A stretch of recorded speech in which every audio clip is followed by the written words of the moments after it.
Yeah, so we're very excited to head to Minnesota for the men's NCAA championships for the third time in a row.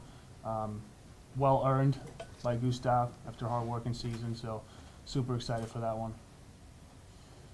Or just what does it mean to be heading back to have this program qualify for 3 straight NCAA's and really kind of continue that legacy? It means a lot. It's definitely a big success story to for a mid-major program like GW to continually going to that big stage of NCAA championships, and not just for us as an institution, but also for recruiting purposes for the future. So just to being out there in the limelight is always a good thing. Coach, just a question for you. What's it been like kind of watching Gustav throughout the season, kind of progressing, and even beforehand, because he had such success like on the international level, and just his growth overall? Yeah, his story is pretty cool. Coming to GW, he was a fairly good swimmer and very eager. So just seeing that whole process with him over the last 4 years has been phenomenal, and it's kind of like a nice roller coaster story. But he's definitely grown a lot over the last 4 years, but more so over the last couple of years. So being a part of that has definitely been fun. Gustav, I mean, given all that, I mean, what does it mean to you to finish your career, at this meet and, really kind of the way you wanted to? Yeah, it means a lot. It's something I've had in the back of my head ever since I came to the U.S. My first couple of years, though, it was not a very realistic goal I had, but the closer I get and the more I progressed, the closer I saw myself going towards NCAA, and it's very exciting that I was actually able to make it. And it's an honor as well to kind of show that Andrea was not an anomaly for the program, that the program is able to produce NCAA qualifiers consistently, and hopefully that trend will keep on going in the future. Yeah, and then how have you been kind of preparing for this season specifically? I know you mentioned that you wanted to kind of step up because Andrea was like graduating. So how have you kind of been prepping leading into the season, and also just like with the goal of NCAAs in mind? I came into this season a little bit differently than I have had in the past, because this summer I swam a big international meet at the end of the summer, which meant that I came directly from that meet to here. So I trained throughout the entire summer, which definitely has helped a lot coming into the season in very good shape. But I worked hard. I've put myself in the position to work hard. I took care of like the sleeping aspects and all the not fun stuff.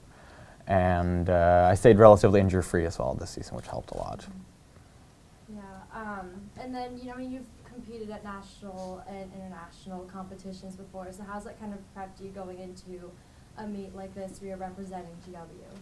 It's definitely helped prepare me a lot. I think what has helped me the most is the conference meets, because it really like captures that like you're representing the school, and what you're doing is not for yourself, you're doing it for the school, which I like a lot. I prefer swimming that way than swimming for myself, and it's something that I'm trying, even though I'm going here myself, it's something I'm going to try and channel a little bit when I'm swimming at the NCAA. Burke, what, as it's your third time in a row here, what has the staff sort of picked up about, little tips and tricks that can kind of help you get Gustav ready for this meet?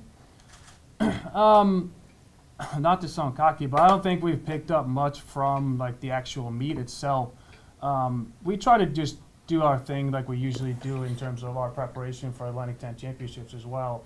And it's working well, so we don't change much in terms of our preparation for the meet. But we sit down with Gustav or Andre in the past to kind of ask how we can make sure that we are ready for the meet in the best way. And we get input from them as well, and in this case, Gustav. Yeah. So what are your expectations, or what are your personal goals for Gustav in this performance? Make it back, right? That'd be great. I mean, our number one priority is to get personal best times. That's why we're in this sport. We're a clock sport, so we want to just better ourselves. So it would be phenomenal if we could see him, get 3 personal best times, as he's going to be swimming 3 events. And making it back would definitely be a bonus in that aspect. But I'd say personal best times, that would be a very nice accomplishment. Yeah, I try not to. I definitely have a lot of times and the goals in the back of my head, but I try not to focus too much on that because I've learned throughout my years here that if I focus too much on a specific time or a specific goal, making it back, etc., I tend to get a little bit, I get more nervous and think too much about that. So I'm going there with the intent to just swim as well as I can, and we'll see how far that take me. Burke, like you kind of said, you were here at the beginning when Gustav showed up.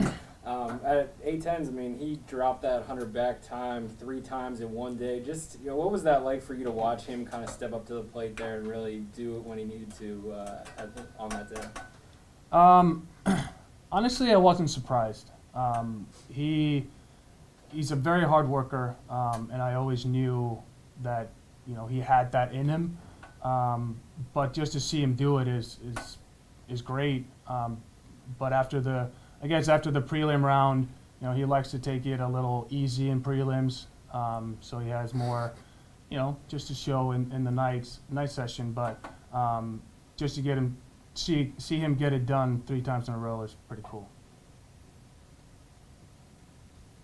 Gustav, is there anything that you have been working on? You talk about trying to just, drop Tweak a little them, bit, yeah. a little bit more. What have you been kind of working on, to make sure you're ready to put your best foot forward? Yeah, we have some things. After conference, we sat down and looked at some race videos, try to pinpoint some things that we can improve in this short amount of time. And what we decided to work on was the underwater work, because it's something I am relatively decent at. Depends on who you're comparing it with, but it's something I can definitely improve upon as well. And it's something that throughout the season it's hard to practice because it's a lot up to myself to do it. It's not necessarily on the board. Whereas now that I've been practicing alone, having the privilege to have most of the time 2 coaches looking at me, it's something that's a lot easier to work on, and so that's something we've been focusing on.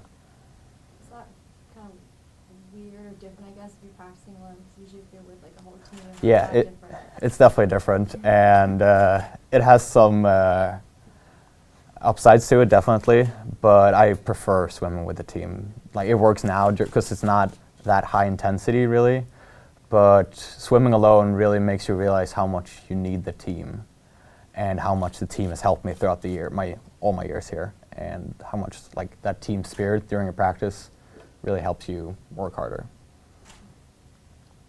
Cool. Anything else? Yeah. Is there any one particular event that you're looking forward to most, or you're just kind of going to go for all of them? No, there's definitely some events that are better than others. The 50 the first day is not really my strong suit, definitely not on the national level. So I'm taking that more of as a warm-up race, whereas the 100 back has more been the focus. And the 200 back, I'm going to swim it a little bit differently than I did at conference, which will be somewhat of a risky move, I guess. But the thinking has been that there's not that much to lose. It's the last day. It's probably my last race, and might as well go for it. Cool.